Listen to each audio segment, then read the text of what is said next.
مگر اس کے علاوہ جس کے لیے چاہے گا معاف کر دے گا۔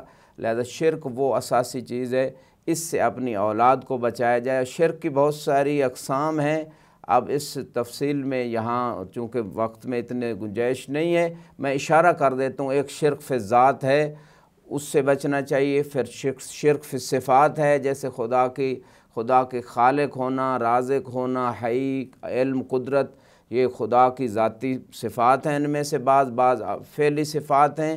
لہٰذا وہ صفات جس معنی میں خدا کے لیے کسی اور کے لیے قرار دینا، یہ شرک فی صفات ہے۔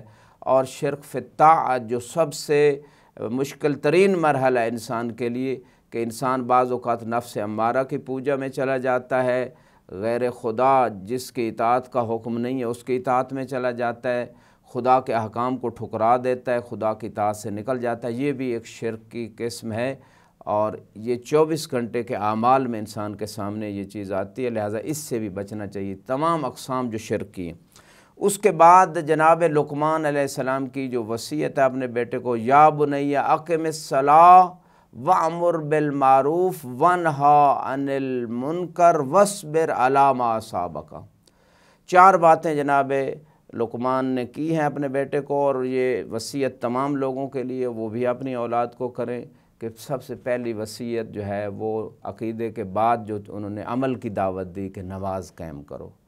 دوسری بات یہ کی کہ نیکی کا حکم دو، برائی سے روکو، اور جو بھی تمہیں کوئی مصیبت پیش آئے اس پہ صبر کرو۔ یہ 4 اساسی چیزیں ہیں دین کے اندر عقیدے کے بعد۔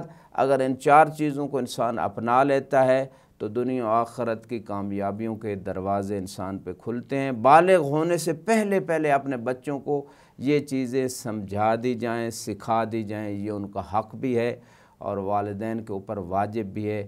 جیسے سورہ عصر نے کہا، وَالْعَصْرِ إِنَّ الْإِنسَانَ لَفِي خُسْرٍ إِلَّا الَّذِينَ آمَنُوا وَعَمِلُوا الصَّالِحَاتِ وَتَوَاصَوْا بِالْحَقِّ وَتَوَاصَوْا بِالصَّبْرِ۔ خسارہ اخروی سے بچنے کے لیے، بلکہ دنیا کے خسارے سے بھی بچنے کے لیے، پہلی چیز ایمان ہے، دوسری چیز عمل صالح ہے، تیسری چیز ایک دوسرے کو حق کی وصیت، اور چوتھی صبر کی وصیت ہے۔ یہ 4 چیزوں کو اڈاپٹ کرنے سے انسان لاس سے بچ سکتا ہے، ورنہ جتنا وہ ان چیزوں میں کمزور ہوگا یا چھوڑے گا اتنا ہی اس کا خسارہ بڑھتا چلا جائے گا۔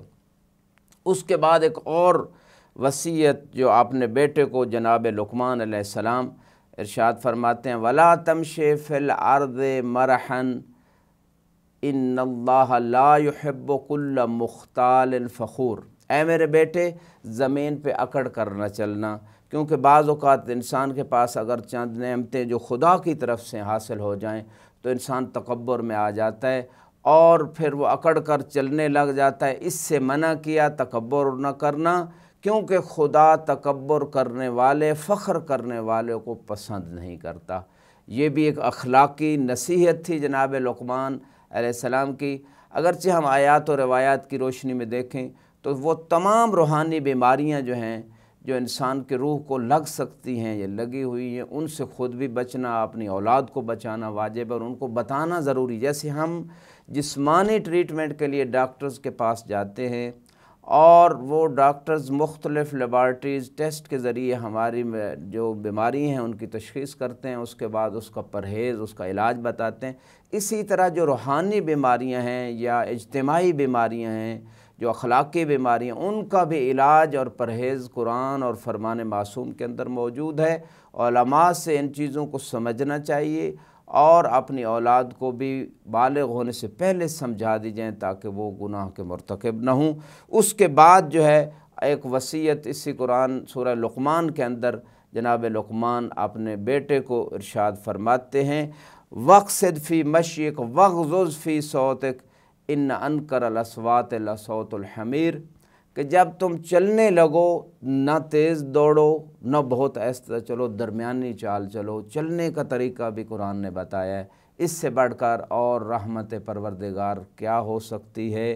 اور اپنی آواز کو دھیما رکھو، بہت بلند بھی نہ آواز ہو جائے، کیونکہ جو بلند ترین آوازیں بعض اوقات، جیسے کہ قرآن نے کہا کہ سب سے بری آواز وہ گدھے کی آواز ہے، لہٰذا بولتے ہوئے بھی خیال رکھا جائے۔ دیکھیں اسلام نے 1400 سال پہلے ایسے رولز بتا دیے، آج میڈیا میں لوگ کالز کرتے ہیں، بہت زیادہ گفتگو بڑھ گئی ہے، تو گفتگو کرنے کا بعض اوقات طریقہ یہ ہوتا ہے کہ چاہے اپنے روم کے اندر ہوں، گھر کے اندر ہوں، آفس میں ہوں، کہیں بھی ہوں، اگر اونچی آواز سے سب لوگ بولنے لگیں تو ایک زندگی میں ڈسٹربنس کی کیفیت پیدا ہو جائے گی۔